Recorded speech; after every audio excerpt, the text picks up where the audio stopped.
Hello बच्चों, let's read this question. इस question में हमें ये दो मॉलिक्यूल्स दिए गए हैं जिसे in the presence of base and heat react कराया गया है, तो हमें प्रोडक्ट मिलता है ए, जो कि एल्डोल कंडेंसेशन का प्रोडक्ट है। हमें बताना है कि जो प्रोडक्ट ए फॉर्म हुआ इसमें कितने जियोमेट्रिकल आइसोमर्स फॉर्म होंगे। So please note the key concept of this question. That base यानी OH minus, this extracts acidic hydrogen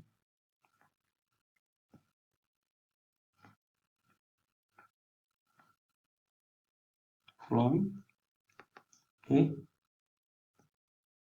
molecule. तो अगर हम इस मॉलिक्यूल की बात करें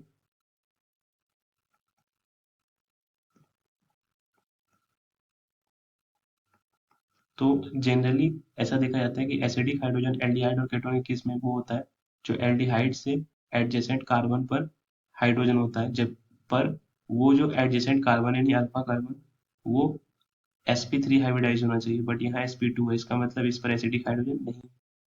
अब सेकेंड मॉलिक्यूल की बात करें तो ये है CH2H, CH double bond CH, C double bond O and H। इस केस में हम देखें तो इसके एडजेसेंट पर ये कार्बन है, बट ये भी sp2 हाइब्रिडाइज है, जबकि sp3 होना चाहिए था हाइब्रिडाइज, ताकि वो बेस उसको एब्स्ट्रैक्ट कर सके।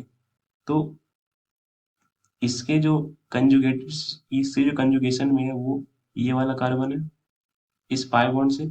तो ये भी एक तरह से अल्फा कार्बन का ही रोल प्ले, और यहाँ से बेस इस H को एब्स्ट्रैक्ट करेगा इन the form of H plus, और यहाँ से बॉन्ड पेयर इस कार्बन पर चले जाएंगे। ये OH माइनस अपना लोन पेयर डोनेट करेगा हाइड्रोजन को, H2O तो लीव आउट हो जाएगा। लेकिन अब जो हमें प्रोडक्ट मिलेगा वो है CH2 negative and then CH double bond CH and then CHO। अब ये तो एक कार्बन आयन बन गया, बट जो दूसरा मॉलिक्यूल है PH CH double bond CH then C double bond OH। अब ये एज न्यूक्लियोफाइल अटैक करता है इस एल्डिहाइड पर, जिससे ये पाई बॉन्ड ब्रेक होकर ऑक्सीजन पर चला जाता है। तो PH CH double bond CH then CO negative, नीचे H, और यहाँ से ये ग्रुप अटैच हो गया।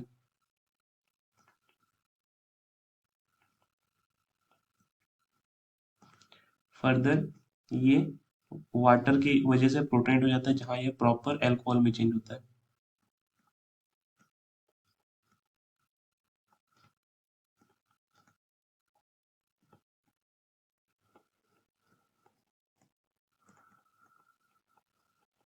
ये एक बड़ा सा मॉलिक्यूल फॉर्म हो गया। अब इस रिएक्शन में हमें हीट भी करना था। सो हीट करने पर यहाँ से OH और यहाँ से एक हाइड्रोजन एग्जिट आउट हो जाता है in the form of water. तो हमें जो फाइनल कंपाउंड मिलेगा PH CH double bond CH then C, नीचे की तरफ H, और यहाँ double bond CH then CH double bond CH and then C double bond OH, और यहाँ से वाटर एग्जिट आउट हो गया। तो हमें नंबर ऑफ GI बताना था इसी कंपाउंड का। ये कंपाउंड फॉर्म हुआ है A। तो GI अगर हमें देखना होता है किसी भी अनसिमेट्रिकल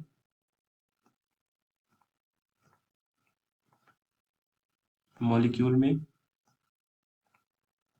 तो हम सबसे पहले इंडिविजुअल डबल बॉन्ड्स को काउंट करते हैं। ये है 1 2 और 3। डबल बॉन्ड्स कार्बन कार्बन के बीच का ही होना चाहिए और वो एरोमेटिक के अंदर का नहीं होना चाहिए, यानी एलिफेटिक डबल बॉन्ड्स पे काउंट करना है। तो हमें मिले 3।